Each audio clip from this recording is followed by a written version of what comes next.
2027 ODI world கப்பில் விராட் கோலி இருப்பாரா இல்லையான்னு யாரோ வந்துட்டு வந்து கேட்டதுக்கு அது இன்னும் டைம் இருக்குது பார்க்கலான்னு சொன்னியா, செஞ்சுரி வச்சுக்கோ அப்படி போய் ஓரமாக உட்கார் அப்படின்னு சில பேருக்கு பதில் கொடுத்துருக்குறாரா? இல்லை உங்களெல்லாம் நான் ஒரு ஆளாகவே மதிக்கல, நான் பாட்டுக்கு அடிச்சுட்டு இருக்கிறேன். ஆமாம், நீ யார்? நான் அவனை மறந்தே போயிட்டேன். நீ தான் இந்த டீமில் முக்கியமான பொறுப்பு இருக்கிறாரா? சரி மறந்துட்டேன், கொஞ்சம் அப்படி தள்ளினேன், டிஸ்டர்ப் ஆகும் அப்படின்ற மாதிரி இன்னைக்கு ஒரு செஞ்சுரி அப்படின்னு சொல்லலாம் விராட் கோலி கிட்ட இருந்து. Boys and girls and my dear படிச்சுக்கா, ஹை ஃப்ரம் பாலா. தொடர்ந்து சில வீடியோஸ் நம்ம போட்டதுக்கு அப்புறமா நிறைய பேர் வெகு சில பேர் கொஸ்டின் கேட்டிருந்தாங்க கமெண்ட் செக்ஷன்ல, என்ன சும்மா அடிக்கடி எல்லா வீடியோலும் நீங்க கம்பீர அடிச்சுட்டே இருக்கிறீங்க அப்படின்னு சொல்லி. அவங்கள அடிக்கணும்னு நமக்கு என்ன ஆசையா? அவங்களா வந்து வழியக்க தேவையில்லாத வேலைகளை பண்ணும்போது அதை கேள்வி கேட்க வேண்டிய ஒரு பொறுப்பு நமக்கு இருக்குது.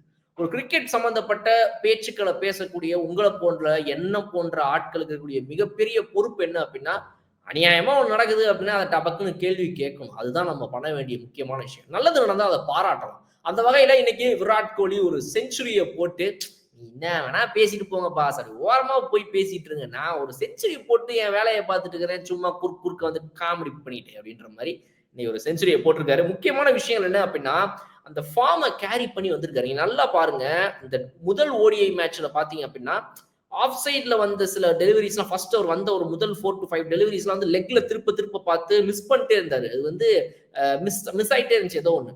ஸோ அந்த இதெல்லாம் இந்த மேட்ச்ல இல்லவே இல்லை.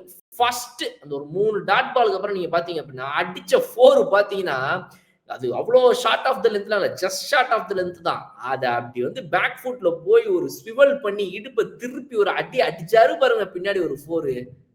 தலைவன் இஸ் பேக். டேய் நான் எப்படா முதல்ல போனேன் இஸ் பேக்னு சொல்றதுக்கு அப்படின்னு நினைச்சிட்டு பாரு. அந்த மாதிரி ஒரு இன்னிங்ஸ் இது.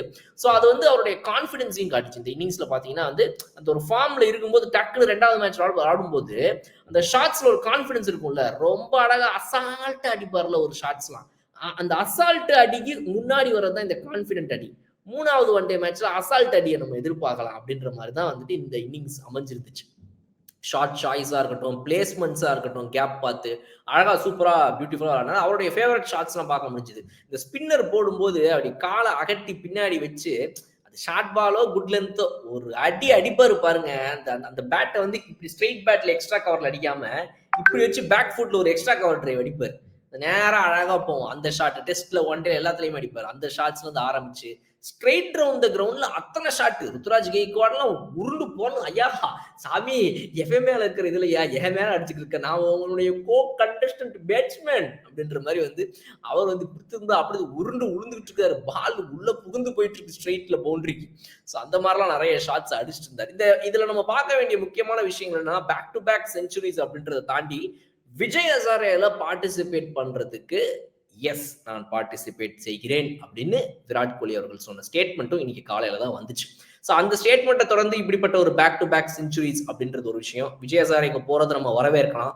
ஒரு டொமஸ்டிக் கிரிக்கெட்ல விளையாடிட்டே இருக்கும்போது அந்த ரன் ஃபீஸ்ட் அப்படின்றத பார்த்துட்டே இருந்த ஒரு மனுஷனுக்கு, ஒரு ரன் மெஷினுக்கு ஒரு பெரிய கேப் இருக்கும்போது அது வந்துட்டு ஏதோ ஒரு பசி இருந்துட்டே இருக்கும். அந்த பசியை தீக்கும் வகையில் இந்த விஜய் ஹசாரே பார்ட்டிசிபேஷன்லாம் சும்மா அப்பப்போ ஒரு லைட்டா ஒரு தீனி போடுற மாதிரி, யானை பசிக்கு இந்த புல்லு போதுமாம்பாங்கல்ல, அந்த மாதிரி வந்து தலைவனோட பசிக்கு இந்த விஜய் ஹசாரே அடிலாம் ஒரு இது கிடையாது. பட் அது பேட் ஃப்ளோ இருந்துட்டே இருக்கும், ரன் ஃப்ளோ இருந்துட்டே இருக்கும் அப்படின்றது வந்து இப்போ இன்னைக்கு இந்த முதல் மேட்ச்க்கும் 2வது மேட்ச்க்கும் ஒரு டிஃபரன்ஸ் நம்மளால பார்க்க முடியுது இல்லையா? ரொம்ப ஈஸியா ஒரு ஃப்ளோல வந்து அடிக்கிறது, அதுக்கு அது உதவுங்கிறத நம்மளால இதுல புரிஞ்சுக்க முடியுது. என்னதான் பிராக்டிஸ் ட்ரைனிங் நெட் செஷன்ஸ்லாம் இருந்தாலுமே இது எவ்வளவு முக்கியம் அப்படின்றத நம்மளால இதுல இருந்து புரிஞ்சுக்க முடியுது. இன்னொன்னு அவருடைய ஒரு மிகப்பெரிய விஷயம் என்ன அப்படின்னா அவருடைய ஃபிட்னஸ் லெவல்.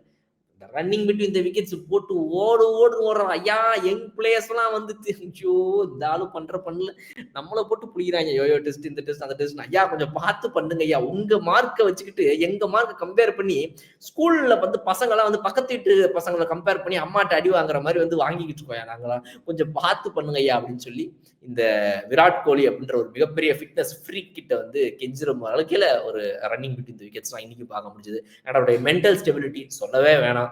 எவ்வளவு விஷயங்கள் வெளியே நடந்தாலும் ஓடிஐ வேர்ல்டு கப் பத்தி பேசுறாங்க, ரிட்டையர்மெண்ட்டை பத்தி கேட்கறாங்க, நிறைய விஷயங்கள் ஓடுது. ஆனா எல்லாத்தையும் தாண்டி தலைவன் எடுக்கிற ஒரே ஒரு முடிவு என்ன அப்படின்னா, நான் மென்டலி ஸ்டேபிளா இருக்கிறேன், எனக்கு எந்த ஒரு தொந்தரவும் கிடையாது, எந்த ஒரு டிஸ்டர்பன்ஸும் இல்லை, சிம்பிளா அடிச்சுட்டு போயிட்டே இருப்பேன் அப்படின்னு சொல்லி ஒரு பர்ஃபார்மன்ஸ் வந்து இன்னைக்கு கொடுத்துட்டு இருக்காரு. அந்த மென்டல் ஸ்டெபிலிட்டியே வந்துட்டு ஒரு மிகப்பெரிய விஷயம். அதுக்கே நம்ம அவரை பாராட்டலாம். So Virat Kohli the man of no much words but maximum runs அப்படின்ற மாதிரி வந்து the run machine is continuing running and running and running அப்படின்னு சொல்லி இந்த வீடியோவை நான் முடிக்கிறேன். 2027 ODI வேர்ல்டு கப்பில் ஸ்பாட்டு எனக்கு இருக்கா இல்லையான்றது நீ பொறுத்திருந்து பார்த்து டைம் எடுத்து சொல்லுவல. Good joke. அப்புறம் சிரிக்கிறேன் அப்படின்ற மாதிரி விராட் கோலி சார்பில் நான் சொல்கிறேன். இன்னொரு சூப்பரான வீடியோ நான் வந்து பார்க்குறேன். அதுவரை விடைபெறுவது உங்கள் பாலா. Okay bye. வட்டி boss big boss Tamil season 9 review show நான் வர தினமும் ராத்திரி 11:30 மணிக்கு. Subscribe to colour Kannadi media.